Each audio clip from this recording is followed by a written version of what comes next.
In 1928, Josemaría Escrivá was a young priest in Madrid. While making a retreat, he saw that God was asking him to start a new Catholic institution, Opus Dei, which would spread the message that all persons can find God in their ordinary activities. He set to work, but the social and political situation was hardly favorable. During the 1930s, Spain suffered a great deal of ideological conflict and turmoil. Communists, fascists, socialists, anarchists, conservatives all fought with each other. In many ways, this mirrored the ideological conflicts in Europe, but in Spain, it took on a religious hue. Many of these groups saw the Catholic Church as a major obstacle to their plans for social and economic revolution, and therefore there was a great deal of anti-clerical violence. Growth was difficult and slow. By 1936, Opus Dei still had less than 20 members and only one small university residence in Madrid. And while Father Josemaría was planning to expand to Valencia and Paris, the situation in Spain became dire.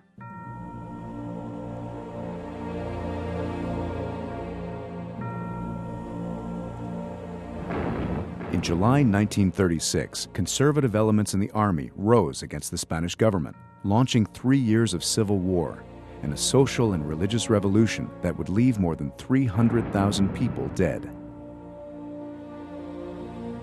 The military coup failed in Madrid and in most other large cities, but revolutionary violence broke out throughout the country.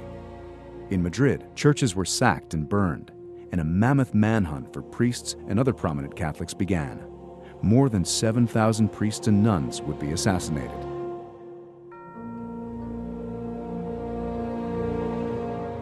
Father Josemaría immediately closed the residence and began wearing layman's clothes.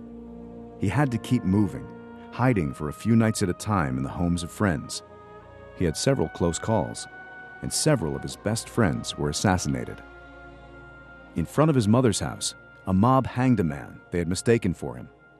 He suffered deeply because he could not say Mass or administer the sacraments. In October, Josemaría found refuge in an insane asylum where he feigned madness. He celebrated Mass often in his room, despite the danger of being discovered and denounced by members of the staff. He spent most of his day praying for the Church, the members of Opus Dei, and for all Spaniards on both sides of the conflict. When the asylum was no longer safe, Josemaría found protection in the consulate of Honduras. For 6 months, he, his brother, and 4 members of Opus Dei all lived in one small bedroom. He lost so much weight that when his mother came to visit, she didn't recognize him. He celebrated Mass often, preached frequently, and helped the others to turn this forced inactivity into an opportunity to grow in their spirit of prayer and sacrifice. Despite the prevailing atmosphere of intense partisanship, he refrained from criticizing the Republican authorities or joining in celebration of nationalist victories. More than a year into the war, with no end in sight, unable to preach or say Mass openly or pursue the development of Opus Dei, Father Josemaría made a difficult decision: to try to escape from the Republican zone, cross the Pyrenees Mountains into southern France, and re-enter Spain in the nationalist zone, where he could act publicly as a priest. Using false identification papers, he made his way from Madrid to Barcelona, where he and 7 companions joined a group of refugees guided by smugglers. The entire enterprise was extraordinarily dangerous.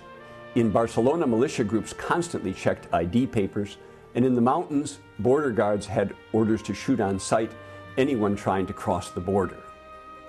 Once he got to the mountains, St. Josemaría was racked with doubt about whether he should continue on or return to Madrid to share the fate of his family and the members of Opus Dei he had left behind there.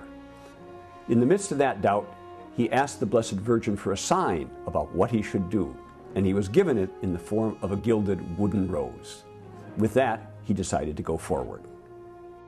Nearly starved and weakened by months of inactivity, he barely survived the series of harrowing night marches through the mountains in the winter cold.